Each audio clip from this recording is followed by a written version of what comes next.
Hey everyone, welcome back to my channel. Today I have a review video for you on the RC Cosmetics makeup brushes. I've had these for about 2 months now. I purchased them myself.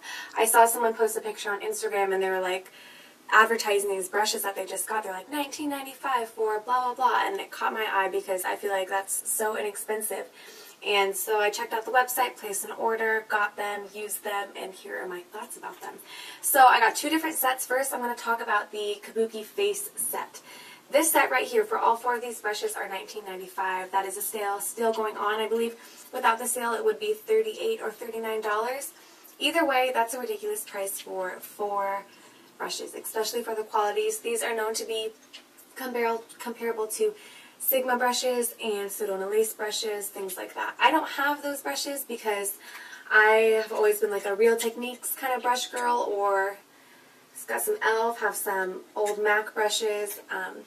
Yeah, so these are my first kind of total set of one brand kind of brushes, and I really like it. Not only does it make your makeup area look really sleek, but I don't know, there's something about everything and matching that I really enjoy. Anyways, about the products themselves. So this is a face set. You get an angled top Kabuki, you get a flat top Kabuki, a buffing foundation brush, and a tapered. Now, I use these 3 for foundations, as you can tell, because they are a little bit dirty. I've tried to film this video so many times and get them clean for you guys. It's just not working out, so I apologize that they are tinted a little bit of my foundation color. These are great for foundation. I think that the angled top is probably my favorite for foundation. Just the angle that it gives just gets all over my face into the little crevices and blends beautifully. I haven't noticed any shedding. I've washed these multiple times now, and they're holding up great. If anything, I like all of these brushes better after the first time that I washed them, which I think is pretty typical for makeup brushes, unless they shed. This one right here is a pretty unique one. I like to use this for setting concealer under my eye, just like this. Whether it be the concealer itself for blending out, or with a powder and just setting right here. I just love the point that it gives, and sometimes I'll just bring it down my nose, center my forehead, down my chin. And yeah, so again, this was $19.95. I stand behind these brushes 100%. I don't think you're going to be disappointed if you get these. They're amazing and so affordable. Okay, and I have these both on my phone so I can get the right name for you guys. This is the Professional 12-piece makeup brush set. This is right now $17.95. So all of these brushes, and I'll again go into depth about all of them. Now, all these brushes are incredibly soft except for 2. So all of the face brushes that I just showed you, amazing quality in the brushes. They're so soft, they feel so good on your skin. And then you get these 2 brushes. Now I use this guy right here for blush, this one right here for bronzer kind of stuff. These for some reason are a little bit, they're a little rough, but this reminds me of MAC's, I don't remember what it's called. It's their angled blush brush as well. It's pretty much the same exact hair that it reminds me of, so it doesn't hurt your face or it doesn't feel super cheap or anything, but they're not going to be like the synthetic brushes or anything like that. But love those 2 so much, especially this one for getting the blush right here. I kind of pat it and then blend it, and I just really love it. I apologize if I'm talking fast. Drinking a Rockstar right now. I need my energy, and my family always makes fun of me whenever I go home to them and I have a Rockstar. I just don't stop talking, so I apologize about that. Next, you get the Stippling Brush. I also really like this for blush, whether it be cream blush, powder blush, as you can tell. And I like to stipple it on and then just kind of blend upwards. This is like probably 10 times better, in my opinion, than the e.l.f. I don't think I even have it up here anymore. The e.l.f. stippling brush.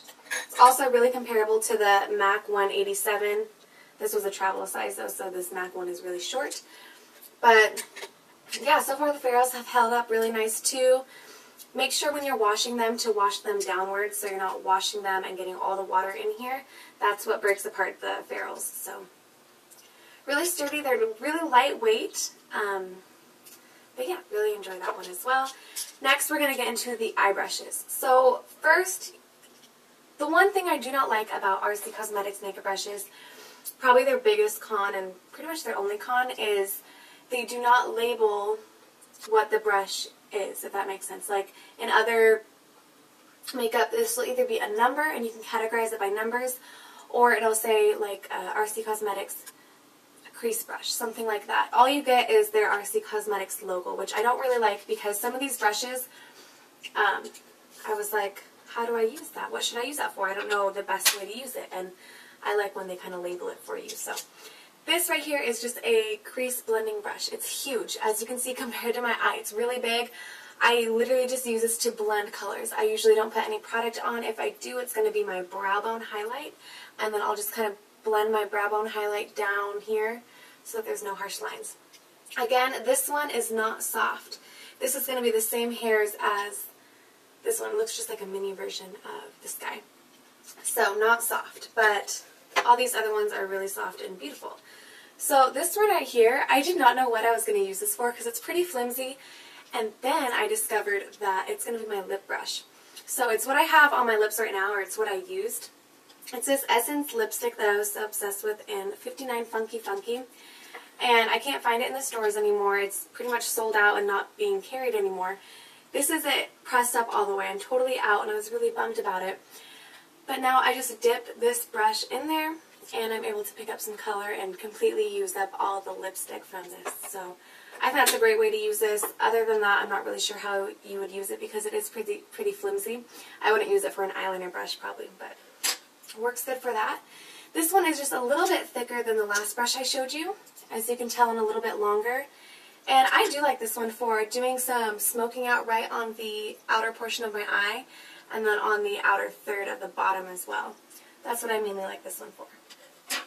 Next is, see, I wish I could tell you. To me, I would call this like a concealer brush or a packing on shadow brush kind of thing. I've used this for concealers, for spot concealing, or I'll just do a little bit under my eye. Yeah, just doing some spot concealing, get around your nose.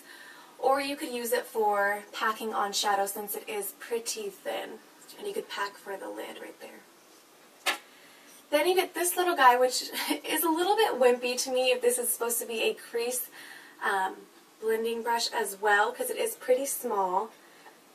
But it does get some nice color, and you're able to just kind of work it right in the corner, get some good color in there to develop an outer V, and then just kind of blend it inwards, and it does blend really nicely. I do wish that maybe it was just a slight larger. Next you get this angled, I don't even know what to call this, just an angled eyeshadow brush, good for maybe building out that outer V as well, and then kind of swooping it upwards, or I'm not really sure how else you would use this, but you just got to be creative, I guess. This one is my favorite to pack on eyeshadow. It is very thin as well, and it's, see, I used it today, as you can tell. And yeah, I just really like it for packing on the shadow. It packs on really nice, and it prevents all the fallout from using a really fluffy brush. So, love this one. This one might be my favorite eyeshadow brush. And then lastly, you get a, I call this like an angled eyeliner brush because it is very thin. You could use it with gel liner, you could use it with an eyeshadow and just create a very small line close to your lash line and then kind of wing it out. I really like that. But yeah, that was all of the brushes. I hope this video helped you guys. I know you had been asking for a little while for me to put this review up on there. And I think this is a pretty safe review that I've used these for 2 months and they're still holding up wonderfully. Because sometimes when you buy something and it's pretty inexpensive, you're kind of questioning it like, well, are you going to last me or is it going to end up being more expensive making that purchase and then having to repurchase rather than just spending a ton of money at once getting good quality. If that makes sense, I don't know if that made sense. But yes, don't really have anything else to say about these brushes. I've used them in multiple videos that I have done recently if you want to check it out, especially the face brushes. I think I've used pretty much all of them in my last couple of tutorials. So yeah, please let me know if you have any questions down below or anything, any requests, comments, anything at all. Leave it down below. Please give this video a thumbs up if you enjoyed it and found it helpful. And subscribe to my channel if you have not already so you can stay up to date with all of my videos. Alright you guys, I hope you're all having a great day and I will see you next time. Bye!